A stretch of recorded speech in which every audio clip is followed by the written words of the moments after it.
Hey, Coach. Tua is going into his first Monday Night Football game. Just how you envision him responding to that, and he had a couple of turnovers this past game. What he needs to do to get past that.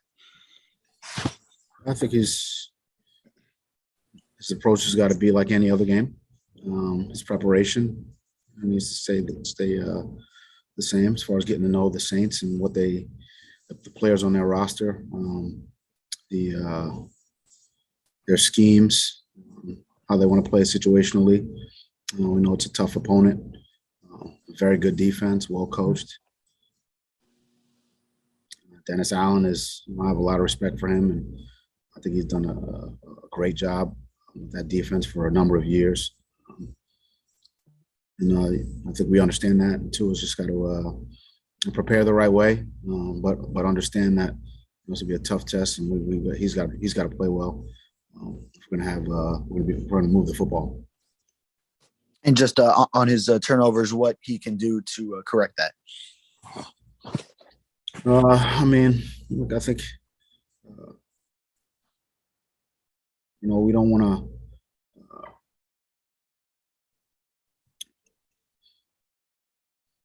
I think the best way to kind of answer that question is just to, for him to just continue to prepare.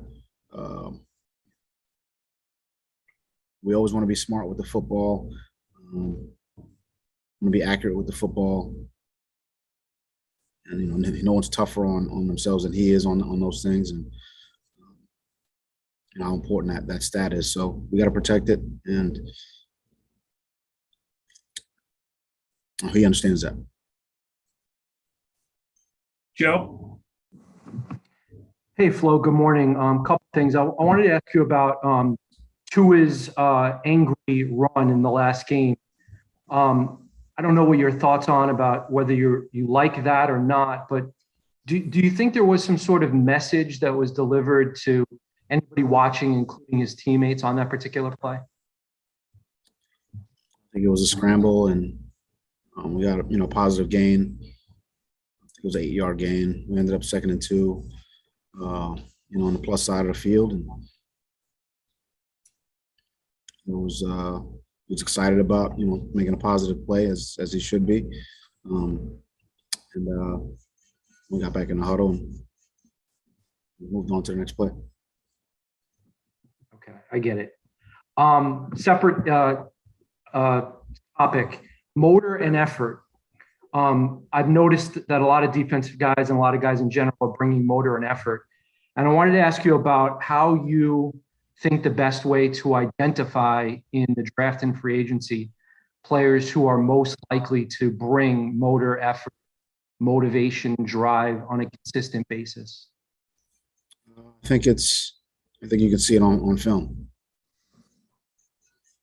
And guys who are running to the football, finishing blocks, playing in the kicking game.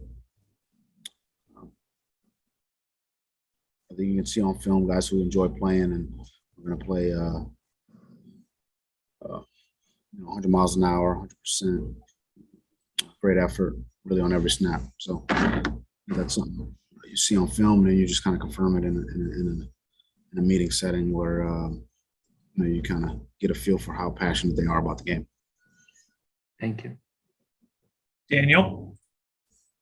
Good morning, Brian. There was an Inside the NFL clip from last Sunday's game where it showed Tua after his touchdown to Devontae Parker in the fourth quarter. He said, I audible, I guess, to that slant. I was just curious. I know we kind of asked you about this earlier in the season with Tua, but, when it comes to audibles and making checks at the line, is that something is that kind of a part of the practice reps as well? Or is some of it just kind of trial and error and just kind of trusting your gut with what you see on the field on game day?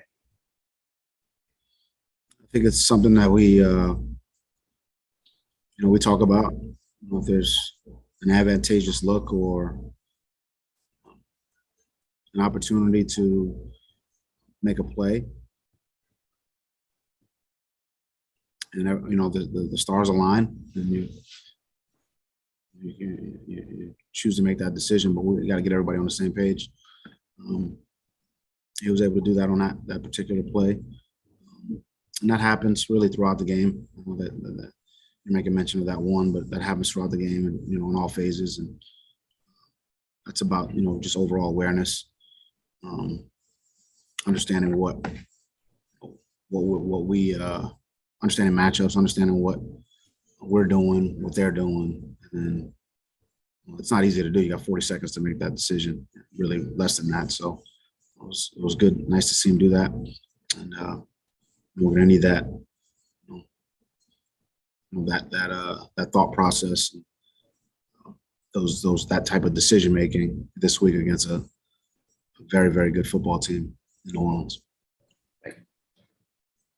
Yanni. Hey, Coach. There's 10 teams in the AFC with either 6 or 7 losses. What can you say about the parity within the conference right now with so many teams jumbled? And where do you see yourself in this playoff picture? I mean, I think that's the National Football League. I think it's hard to win every week. I mean, that's the beauty of coaching, playing in this league. It's a lot of great players, a lot of great coaches. It's a most slim margin for error. I think we've made mention to that the entire year, and so you got to prepare the right way. You got to perform, but your preparation gives you an opportunity to perform, make good decisions. You got to play good situationally, and even then, because there's so much talent in this league, from a coaching standpoint, from a playing standpoint. It's not easy, and every game's tough. David.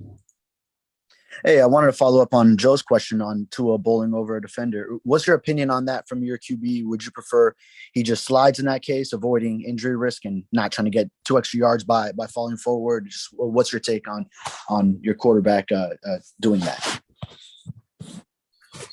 I mean, I think when you're in the moment, it's you want to see him. Most guys slide in that situation. I'm not sure if he thought he was going to get a first down, but when you're in the moment, those guys, they got to make decisions. Obviously, we want them to protect themselves, and we want him to protect himself. I prefer that he slides and keeps himself out of harm's way.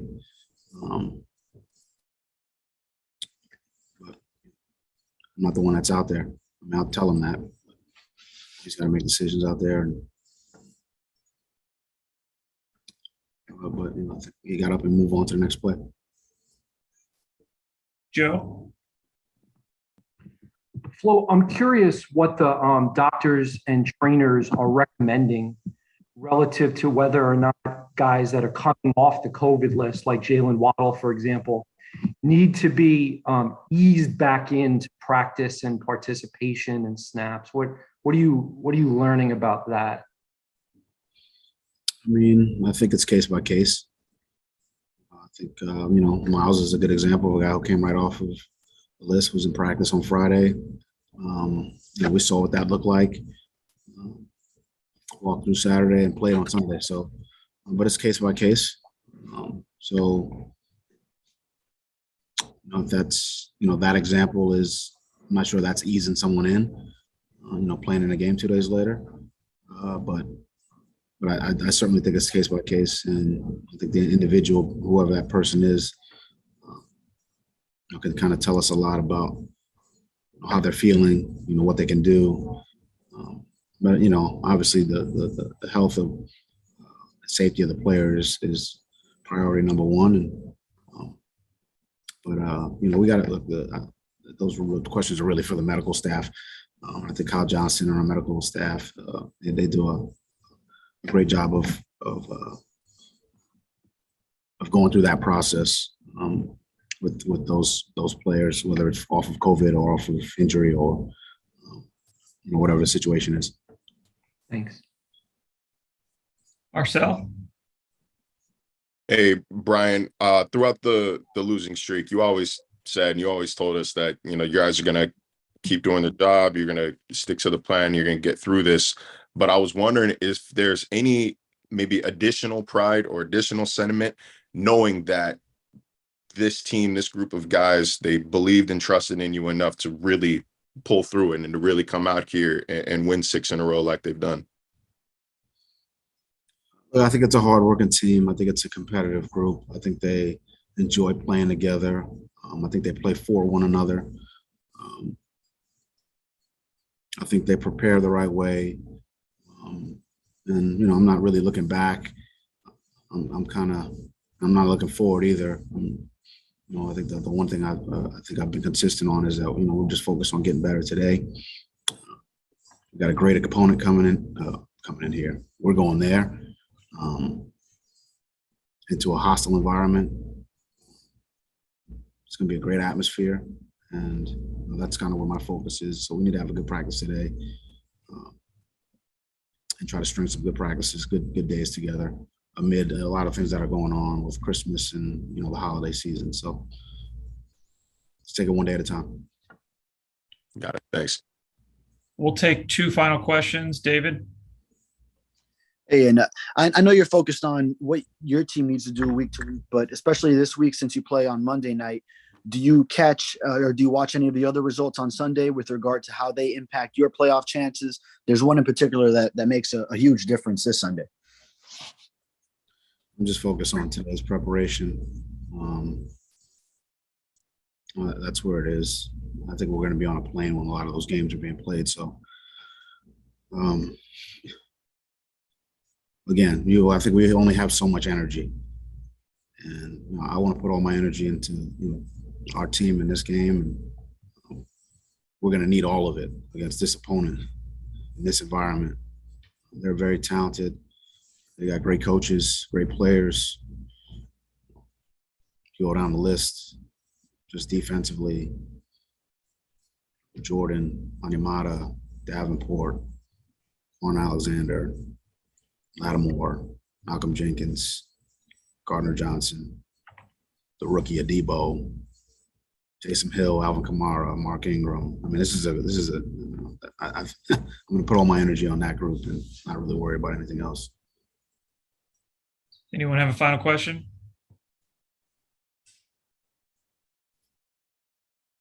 All right. Thanks, guys.